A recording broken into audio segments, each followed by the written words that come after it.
The David Pakman Show at davidpakman.com.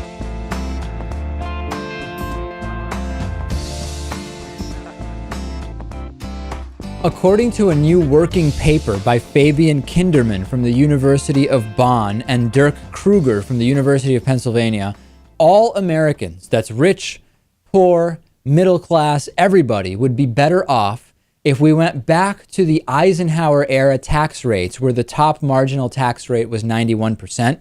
Now, before the confusion even begins, because this happens every time we talk about marginal tax rates, remember, in a marginal tax rate system, you only pay the top rate on your earnings above the upper income limit, not on your entire earnings. So you would not pay 91% of your total earnings in this system.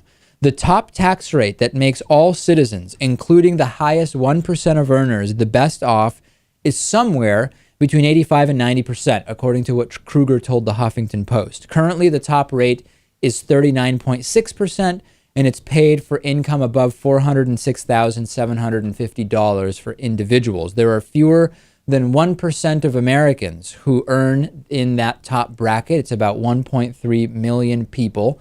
And taxes are actually really, really low right now. If you think about the top marginal tax rate being 39.6%, you even had the Kennedy tax cuts only dropping the top marginal tax rate to 70%. The really big drops happened with the Reagan presidency and even subsequently after that.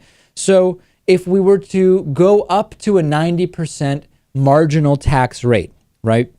The paper argues that it would reduce income inequality, it would reduce wealth inequality, it would bring in more money for the government, it would strengthen social programs, it would really make, in general, the median person would be far better off. And the fascinating thing is that the concern we hear from the right when you think about this is, well, the innovators are going to stop working. The rich people are going to stop working. They're going to stop doing what they're doing. The paper actually has indicated that this is not the case. Having a really high top marginal tax rate will not stop the future Bill Gates, to call him something, from wanting to start Microsoft. It will not stop the future Martha Stewart from continuing to innovate and design her brand that is going to bring her money. Because if you think about who is in the top income brackets, you're talking about entrepreneurs, you're talking about artists, you're talking about athletes and celebrities, people with these innate talents. And these people, by and large, Lewis, recognize that their careers are not indefinitely long. So if you think about LeBron James, for example, right? If you were to increase the top marginal tax rate to 90%, so that on what he earns above the top bracket, LeBron James pays 90% of his income to taxes.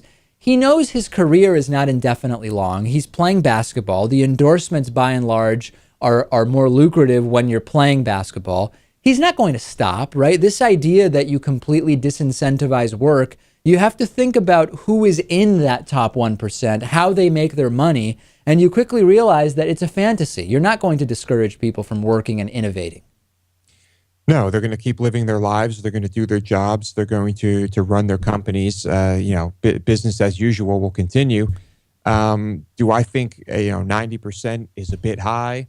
Yes. I happen to agree. So really, I present this to you to dispel the conceptual myths, but not because I advocate a 90% top marginal tax rate. Right. Let's both agree on that. But aside from making sure that that the rich pay what they owe and increasing their tax rate, let's make sure that companies are also paying what they owe as well. Absolutely. The corporate tax rate and the tax loopholes that exist for corporations are just a huge problem. And we've talked about that. Very, very interesting paper.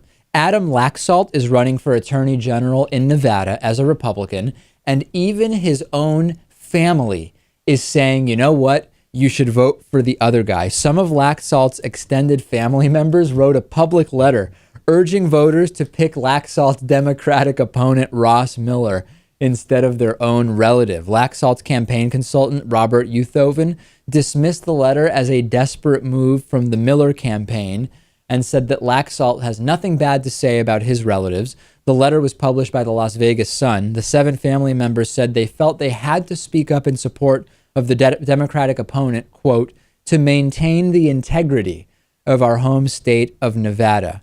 Know that our message does not originate from a Republican, Democratic, or even family affiliation. It has to do with the most basic questions all voters must ask themselves when they step into the voting booth. Who really is the best qualified candidate for Attorney General for the state of Nevada? It was signed by the candidate's aunts as well as his cousins. And Uthoven, the advisor to Adam Laxalt, said, there are lots of his family members who are supporting him too. You don't want to forget about those.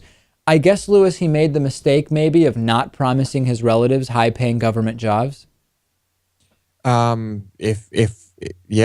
could be. I mean, nepotism can go a long way, but this is fascinating. I wonder if the family relatives are just Democrats who don't agree with him politically. Yeah, I'd be curious what their political affiliations are. You know, you always hear that catchphrase, that adage of friends don't let friends vote Republican. In this case, family doesn't let voters vote Republican, which I think is actually a really good motto to live by. Yeah, I think there's going to be a lot of tension at Thanksgiving this year. Yeah, passing the stuffing may take on a little bit of a different undertone or connotation this November. All right, we have a great program for you today. We have a great interview coming up. We have great audience questions we're going to answer, and so much more. Twitter.com/dpacman. Follow me on Twitter. We'll be back. It's the Friday Show. The David Pakman Show at davidpakman.com.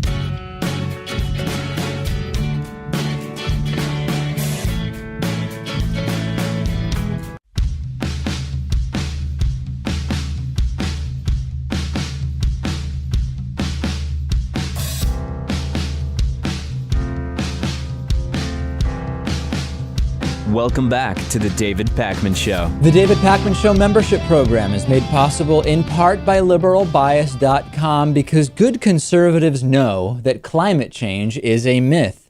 So why are there so many graphs and charts that seem to disagree? Find out about the liberal bias inherent in temperature, weather, and other science-y things at liberalbias.com. Today's new member of the day is Eris Blom. Eris, thank you for being a David Pakman Show member. You know, every show we say hello to a new David Pakman Show member, and these names really have meaning. It's not just some random thing that exists in the ether. This is actual people. These are people who are keeping us on the air and allowing the show to expand from once every other week at its inception to now 5 shows per week. So Eris, thank you. You can join Eris Blom as a David Pakman Show member at davidpakman.com/membership. This week in show history, 4 years ago this week, Lewis, we had that infamous New York gubernatorial debate where Carl Paladino was overshadowed by Jimmy McMillan of the Rent is Too Damn High party. Now, at the time, Paladino was nuts, right? He was completely off the wall, social views that made no sense to anybody who has any kind of connection to reality and the modern world.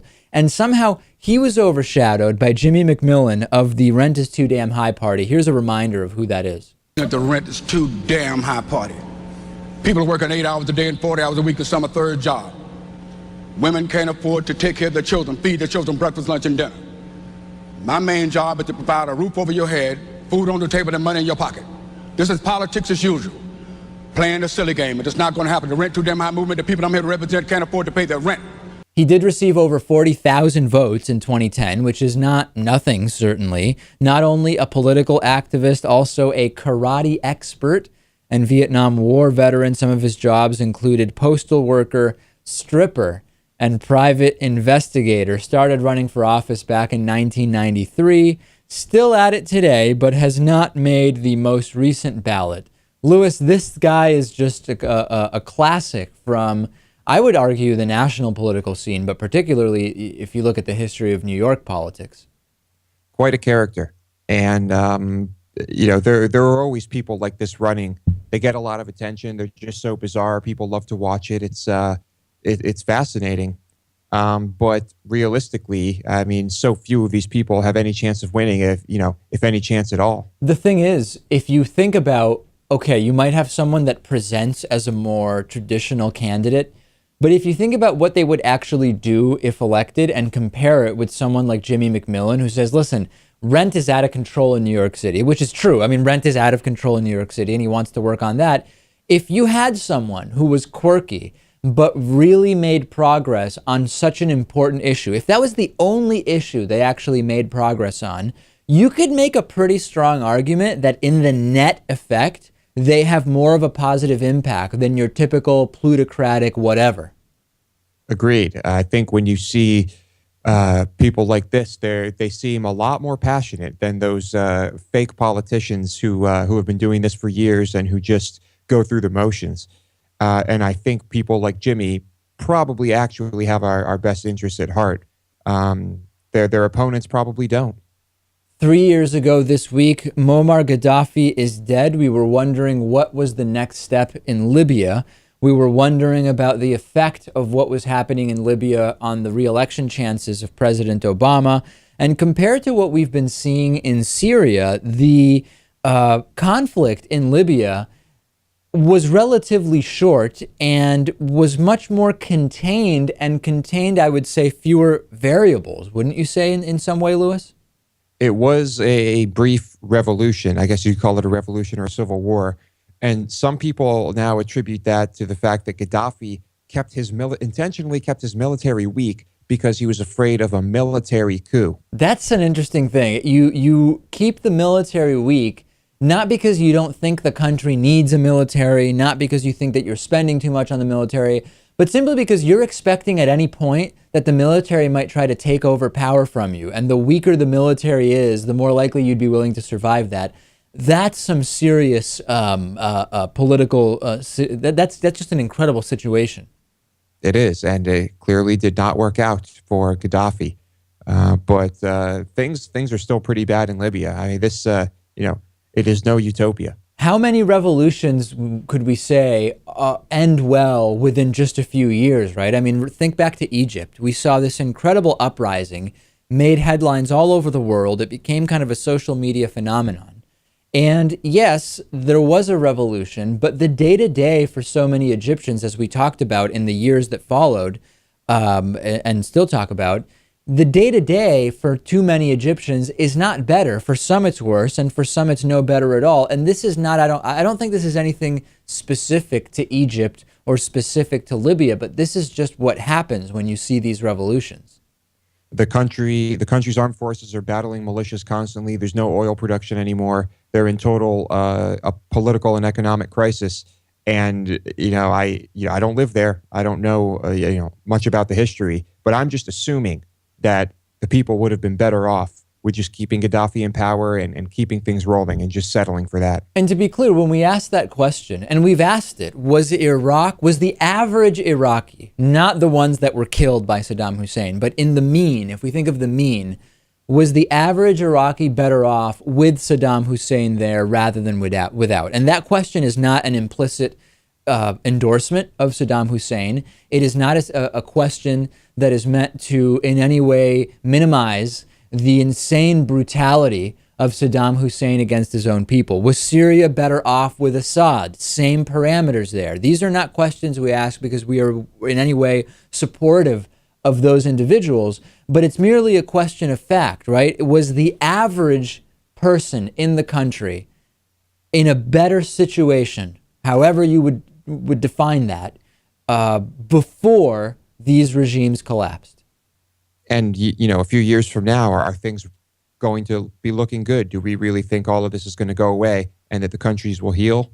I don't know about that. Probably not. 1 year ago this week, House stenographer from the House of Representatives, Diane Rady, was dragged off the House floor after what I guess we're now calling in retrospect a kind of boisterous religious protest. If you forgot what that was like, this is it. It would not have been. The Constitution would not have been written by Freemasons. They go against God. Molly, come on. You cannot serve two masters.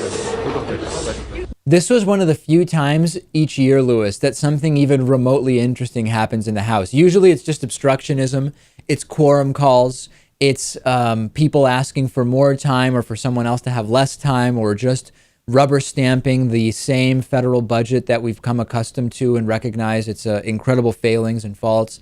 But something interesting actually happened in the House for once. It was quite interesting.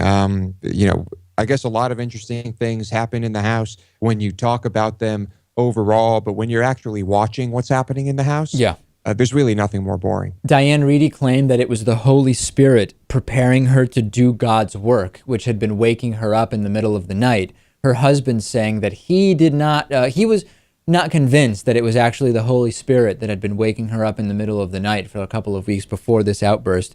It's also possible, Lewis, that the government shutdown so stressed her out that she had this sort of I guess we would call it a breakdown on the House floor.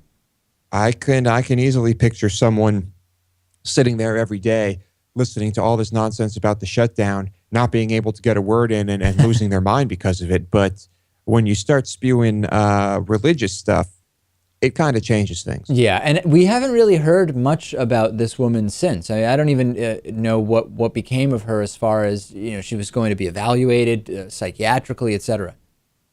Yes, I believe she passed those evaluations. Last I heard, she was slated to go back to work as the House stenographer. Good for Diane Reedy. I'm sure that, she had worked there a long time. I can only assume her stenography skills were certainly top-notch. Oh, without a doubt. Yeah, you got to be one of the best if you're working in the House.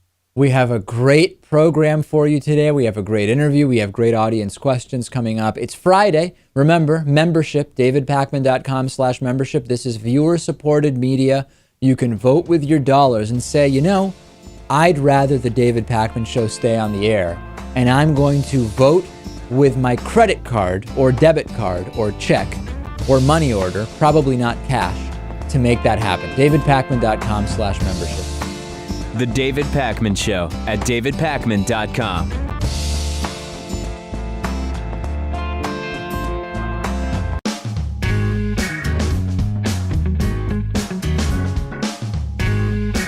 Welcome back to the David Pakman Show.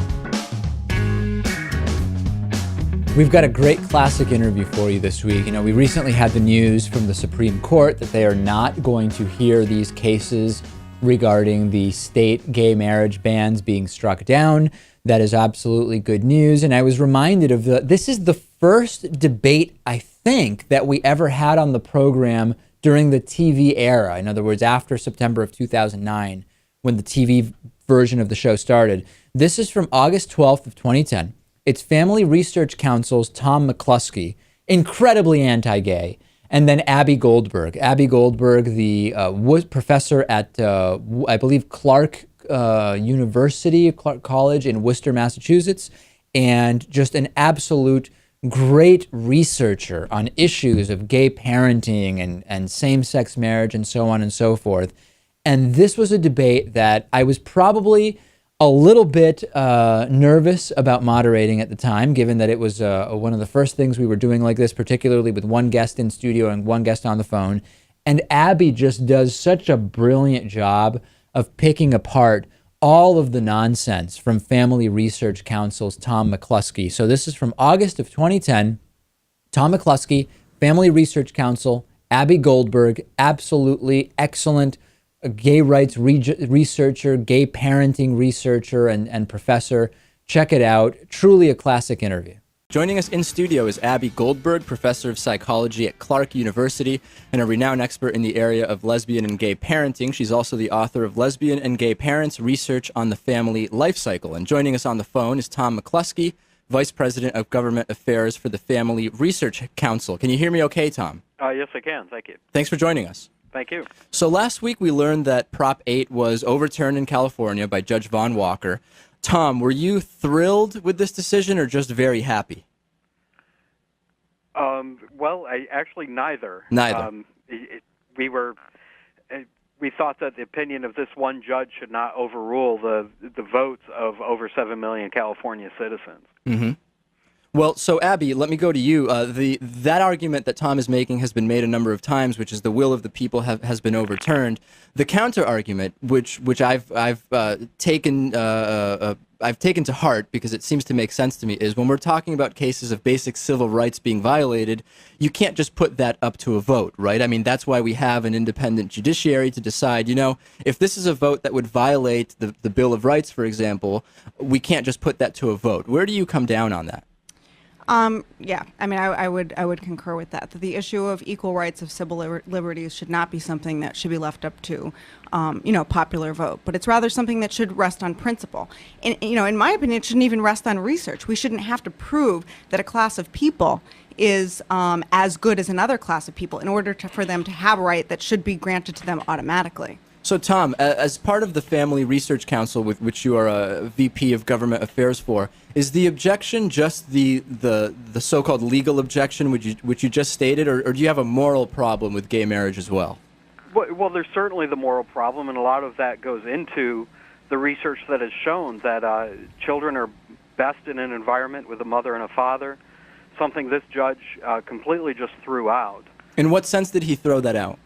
Well, he didn't even include it and dismissed it in his judgment, in his ruling.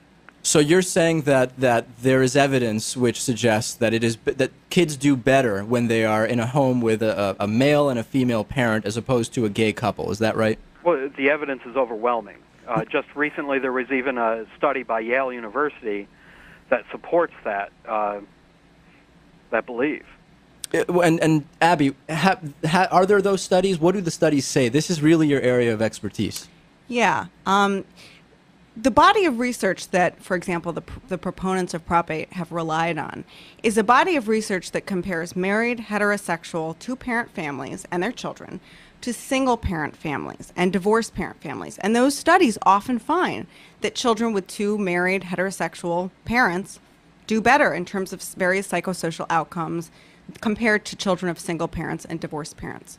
But there is no study that compares married heterosexual parents with children to married same-sex couples with children. So that's a big leap that I think some of these proponents are making, that can automatically be extended to same-sex couples as well. And the research that we do have that compares heterosexual married same-sex couples with children to not married but same-sex couples with children shows that these children are doing just fine emotionally and behaviorally. They don't differ in any sort of psychosocial outcome from the children of straight parents. So when you hear, go ahead, Tom. Those studies, though, are extremely biased. They've been thrown out. I mean, the most recent one, it didn't even have a control group. It was just a matter of asking lesbian parents, do you think you're a good parent or not? Which study is that?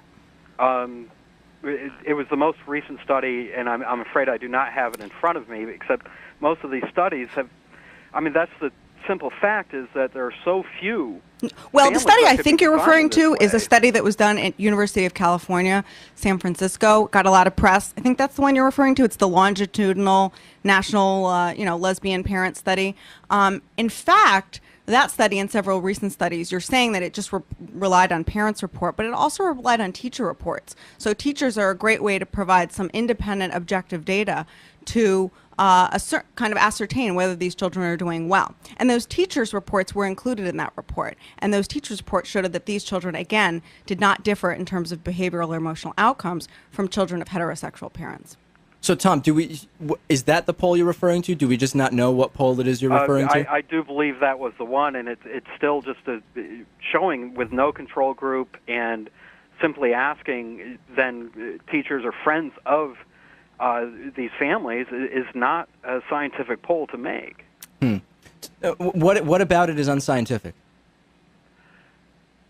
You have no control group. You have no.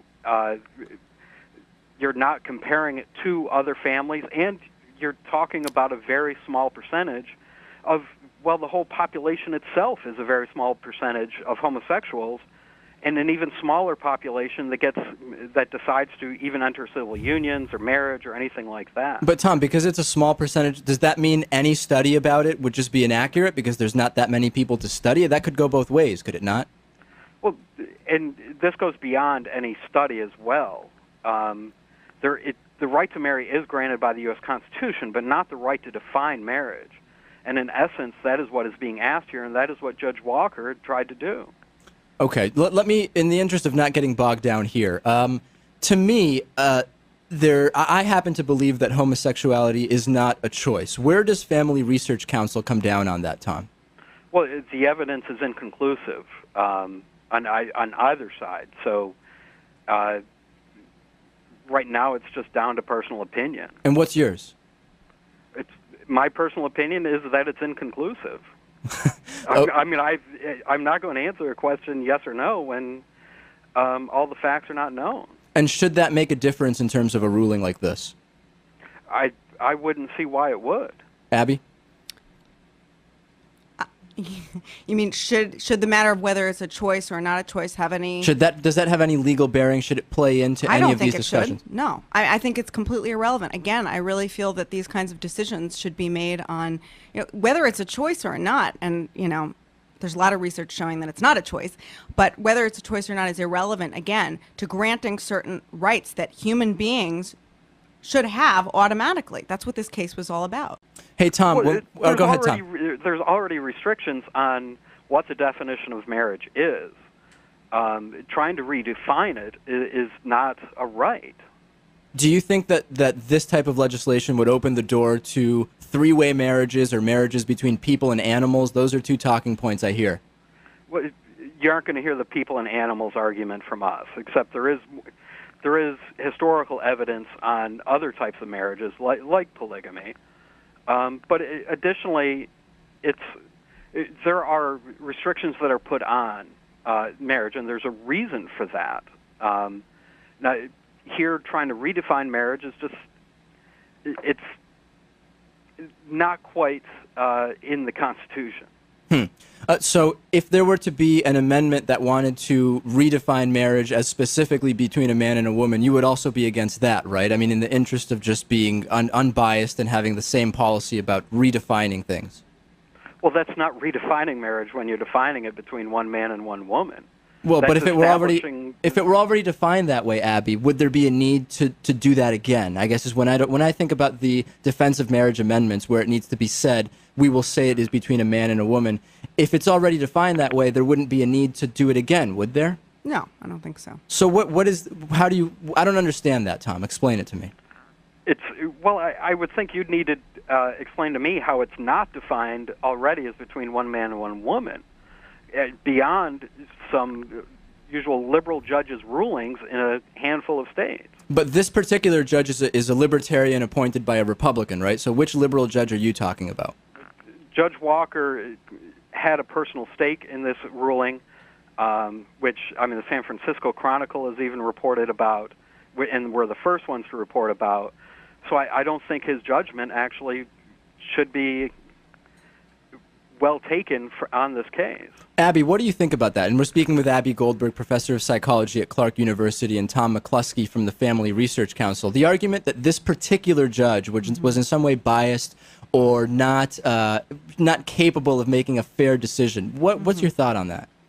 My opinion is that who would be impartial? If one sexual orientation is sort of on trial here, would a heterosexual judge have been impartial? I mean, it seems like a silly argument to say that because he might or might not be gay, that has some relevance in the case. Again, if he was straight and he had, argued for for proponents of Prop 8, would people have been saying, well, but he's straight, he's clearly not impartial? I don't know about that. So just because he's gay, people are sort of jumping on that. He has a lot of people. It's not simply a sexual orientation, but when you look at his actual supposed findings, most of them are his personal opinion, and certainly not something that's found either in the Constitution or in the law. But hold on a second, Abbie, was not the testimony that the judge was deciding the case on not presented well from those who are against the legalization of gay marriage? It was not strong evidence, and that is the evidence that the judge needs to decide on, is it not? Yes, read the 136-page, decision from the trial, and it really outlines in kind of exquisite detail these various expert witnesses, their opinions, the data that they presented, their various qualifications. Unfortunately, for for proponents of Prop 8, the data really doesn't support supporting it. I mean, it's really hard, I think, for anyone to argue reading this document how he could have possibly found for the defendants. What do you think, Tom? I mean, did your side here in this case just blow the case? I think the case was more or less stacked against him at the beginning. I mean, there were precedents he did not cite in his case.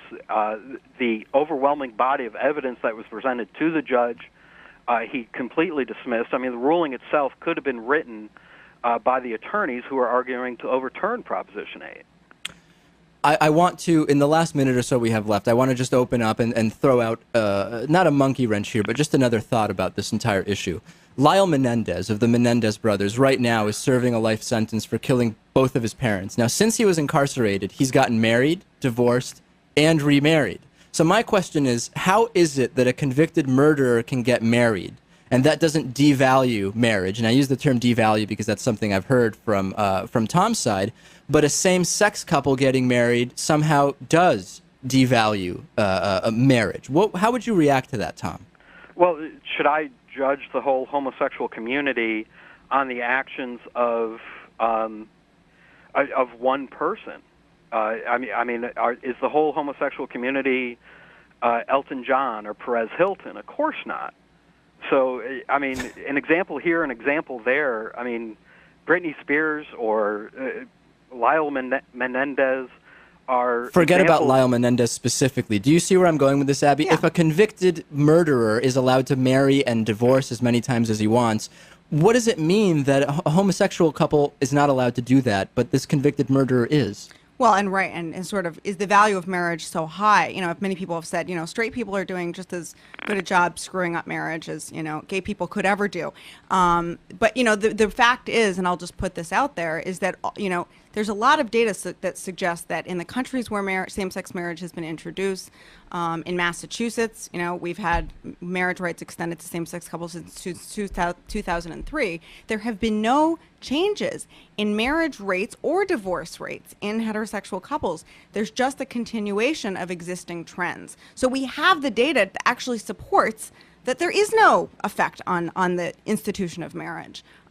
These fears have really not come to pass. Tom, any response? And we just have about 30 seconds left here. There has also been overwhelming evidence on the other side that shows that such relationships not only affect marriage, but can affect other heterosexual marriage or partnerships as well. So, what data is that? Because I've looked at data from the Netherlands and Massachusetts. Well, I do know that, off the top of my head, I do know that Stanley Kurtz has put together quite a body of evidence showing that in the Netherlands that such cases are like this. So I think right now it's just a matter of dueling facts. Well, we will do the research and we will present all of the evidence. I want to thank both of our guests. On the phone, Tom McClusky, Vice President of Government Affairs for the Family Research Council, and in studio, Abbie Goldberg, Professor of Psychology at Clark University, renowned expert in the area of lesbian and gay parenting, also the author of the book, Lesbian and Gay Parents, Research on the Family Life Cycle. Thanks to both for being here and for calling in today. All right, thank you. The David Pakman Show at davidpakman.com.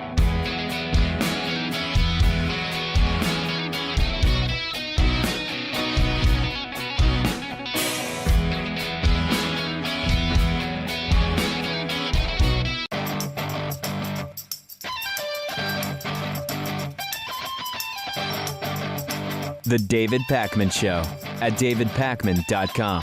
It's time for audience questions. You can submit these on our website. You can tweet us, Facebook, leave a voicemail, 219-2DAVID-P. First question today is from Janet. Janet wants to know, David, you've talked a little bit about investing. What is your thought about market timing in terms of investing for retirement? Okay, Janet, this is a really good question. I want to say two things. I do know quite a bit about this. I have a graduate degree in financial planning. My MBA is in financial planning, etc. However, I am not a financial advisor, and nothing I say should be construed as specific financial advice. Every situation is different, full stop, okay? So there's a lot of research about this. Market timing is the idea, ladies and gentlemen, that you will do better or worse over the long term when you invest in stocks or bonds by timing when you buy and or sell stocks, right? So you might say, okay, what I'm going to try to do is when it seems like the stock market is going to start going up faster, when I see a 15% increase, I'm going to double how much I invest. Or anytime the market drops by more than 10%, I'm going to sell the shares I have, because I think when that happens, the market often continues down. This has been widely studied. There's a recent new white paper from Vanguard Investments, which is one of the it's a low-cost investment house that deals in low-cost mutual funds, which I think is the best way to invest, by the way.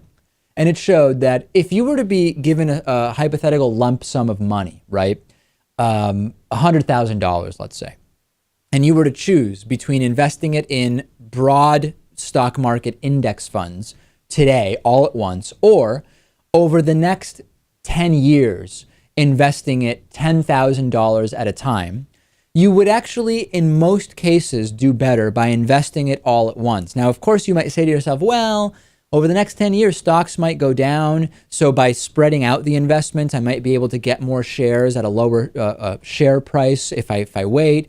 And what has been determined is that that is a form of market timing, and forms of market timing over the long term are not likely to provide better results than simply having a basic investment plan. And the reason for this is twofold. If you think back to the Great Depression, right? The stock market absolutely crashed. Stocks were down, I don't even know how much. Was it 60, 70, 80%?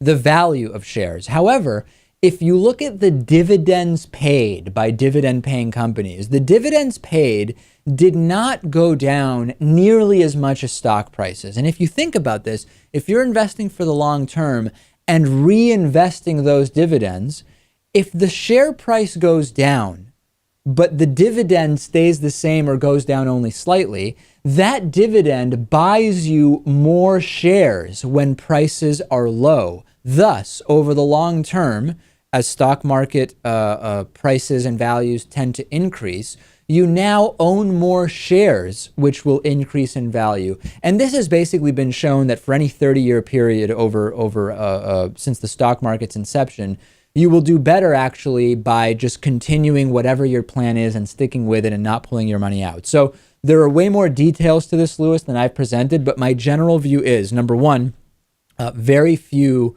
over the long term, very few so-called money managers will actually beat the broader market averages, particularly when you consider that they typically charge a management fee.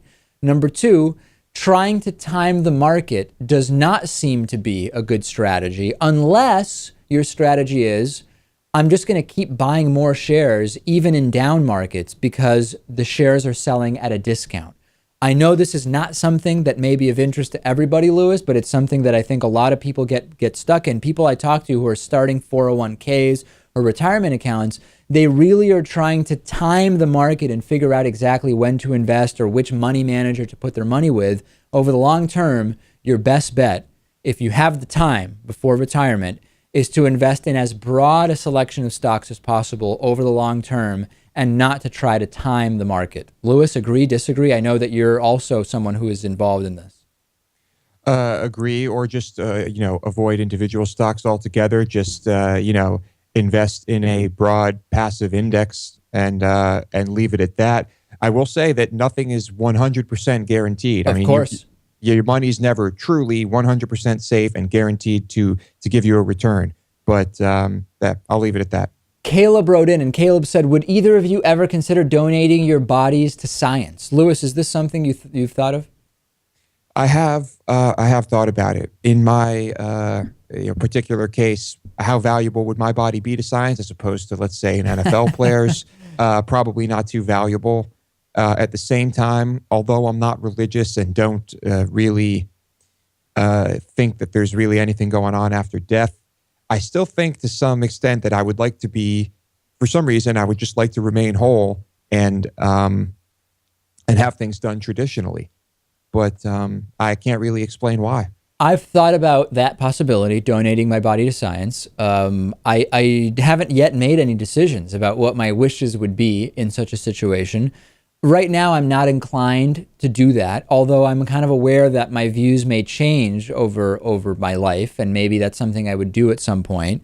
Every time I read about different ideas, they have some element that sounds interesting to me, and I just don't know exactly what I would do yet. Lewis, have you considered maybe being cryogenically preserved, with the idea that maybe in the future you'd be able to be revived? I mean, bearing in mind that that's, I think, the only way in which, if there is ever a human technology to bring people back to life by curing whatever it is they died of, if they're frozen quickly enough, that's really the only way that could happen, right? I mean, if you're cremated, obviously that wouldn't happen. If you donate your body to science, it's not going to happen, etc.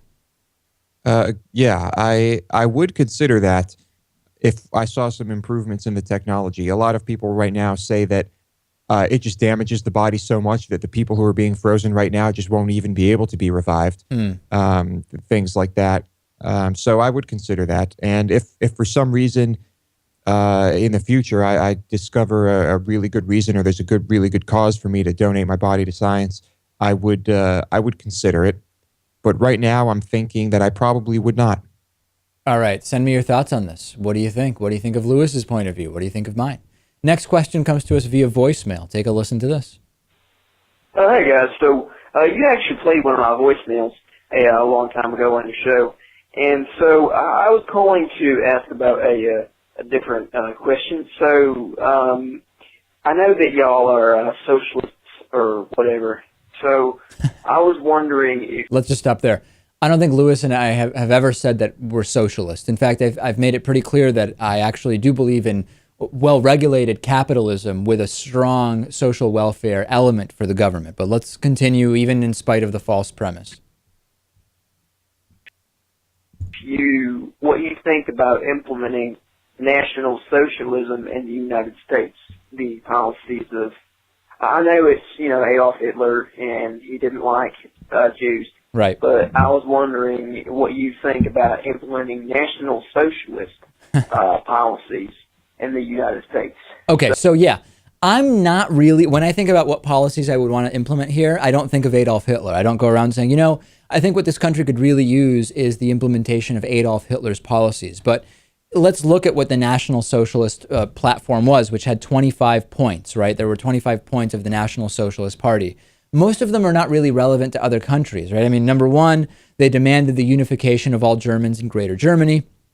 They demanded equality of rights for the German people in respect to other nations.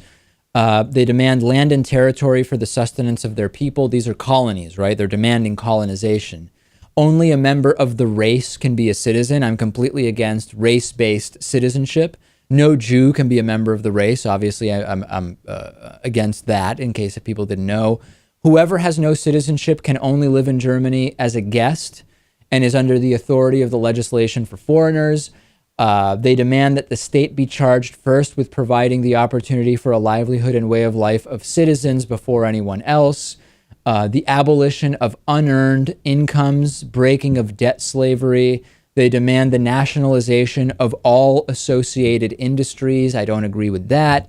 They demand a division of profits of all heavy industries, an expansion on a large scale of old age welfare. Yeah, there's elements in there, Lewis, of social democracy or democratic socialism, but there is absolutely no reason whatsoever to go to the National Socialist Party of Adolf Hitler and to even try to pick out things that sound okay, maybe, when you have so many other models that you can go to. Agreed. I think trying to make that comparison is unnecessary, or trying to pick things from their points. But of course, there are things from their points that we could use, some of which we already do. As there would be, you could take almost any regime or dictatorship or whoever, and you could find something in their platform that might sound good to you, or that might already be the way that the law is implemented. But to say that, let's just go and let's adopt Hitler's points of view and just change the ones we don't like. No, I don't. To answer the question directly, Lewis, and you can as well, I don't think of that. I don't look at National Socialism and National Socialist Party as the way we should go forward. And by the way, I don't think we've ever said that we're socialists. Right. I'll agree with you on that one. Like I said, I'm sure there are things we could take from their points that we would implement, but it's not because it was from the National Socialist Party. It's just because it makes sense, and it's probably a good thing to do. All right, keep your questions coming. 3 questions every Friday at the end of the show. These questions, Louis, do really well on YouTube. I don't know what it is. People just love checking out the questions.